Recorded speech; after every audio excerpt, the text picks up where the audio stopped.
럭셔리와 하이엔드를 구분하는 요소는 상당히 많습니다. 시계에서는 뚜루비용을 제작할 수 있는지 없는지에 따라 갈릴 수 있겠고요. 자동차에서는 슈퍼카 생산 가능 여부에 따라 구분될 수 있습니다. 우리가 알고 있는 고가의 자동차 브랜드들은 모두 슈퍼카를 생산하고 있거나 굳이 생산을 하지 않더라도 그 기술력은 보유하고 있죠. 그중 오늘은 각종 스포츠카와 슈퍼카로 우리에게 친숙한 포르쉐라는 브랜드에 대해 알아볼까 합니다.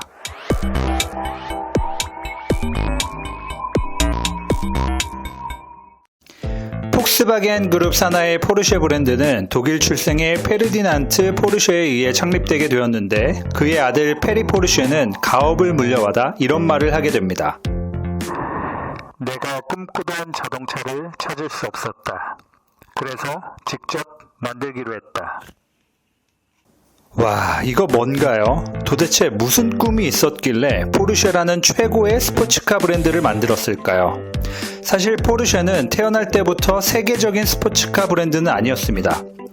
포르쉐 창업자인 페르디난트 포르쉐는 실력 좋은 엔지니어로 더욱 유명했죠. 하지만 1945년 2차 세계대전 종료 후 전범 국가인 독일의 탱크를 디자인했던 아버지가 프랑스에서 복역 생활을 하며 아들인 페리 포르쉐가 주도적으로 스포츠카를 설계하기 시작했는데 이때 아버지가 설계해 놓은 폭스바겐 비틀의 부품을 활용해 포르쉐 356을 제작하게 됩니다.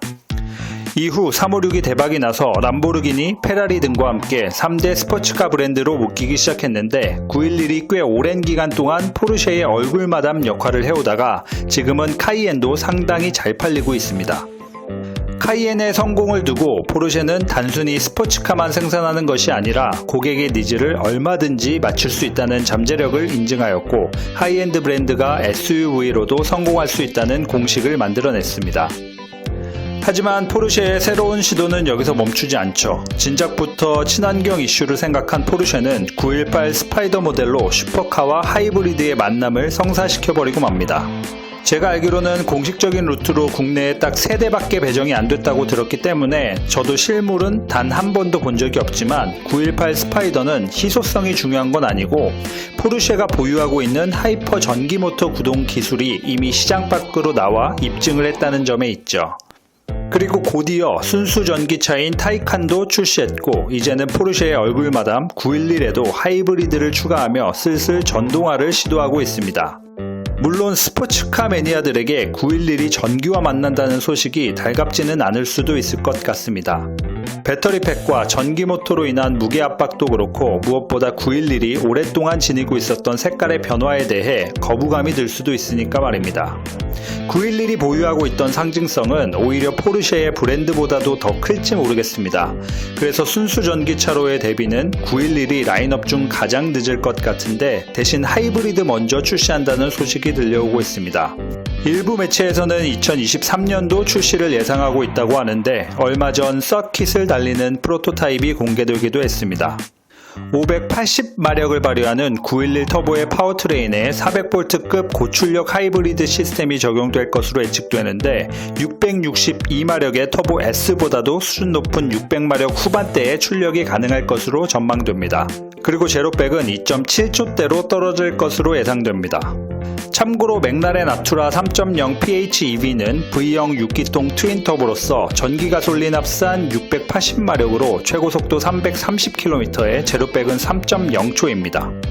맥라렌의 이미지가 국내에서는 포르쉐만큼 좋지가 않기 때문에 어느 정도의 성적을 거두어들일지는 모르겠으나 슈퍼카들도 이렇게 하이브리드와 만나는 걸 보면 참 신기할 따름입니다. 포르쉐의 경우 아우디와 공동으로 전기차 플랫폼인 PPE를 개발했는데요. 이는 마칸 전기차에 최초로 적용될 것으로 전망됩니다.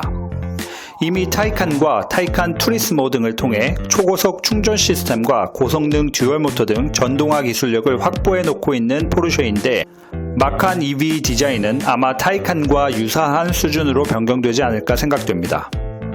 테일램프는 요새 트렌드에 맞게 일직선으로 이어진 모양의 예상도를 확인해 볼 수 있네요.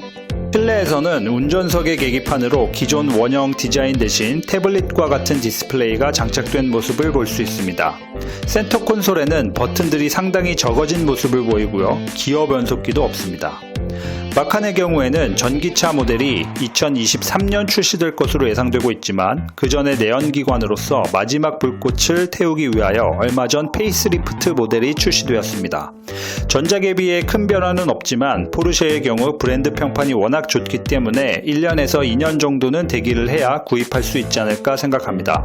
실제로 요즘 길거리를 돌아다니다 보면 포르쉐를 이전보다 훨씬 자주 접하게 되는데 확실히 이전보다 점유율이 나날이 높아지는 모습을 볼 수 있습니다. 그리고 전통 오프로드 차량이었던 벤츠의 G클래스나 지프의 랭글러도 언젠가는 순수 전기 플랫폼이 탑재될 것으로 기대되고 있죠. 911이든 마칸이든 포르쉐도 오프로드 차량들만큼이나 전동화와는 잘 어울리지 않는 이미지인데 이러한 변화를 담담하게 받아들이는 것도 중요할 것 같습니다.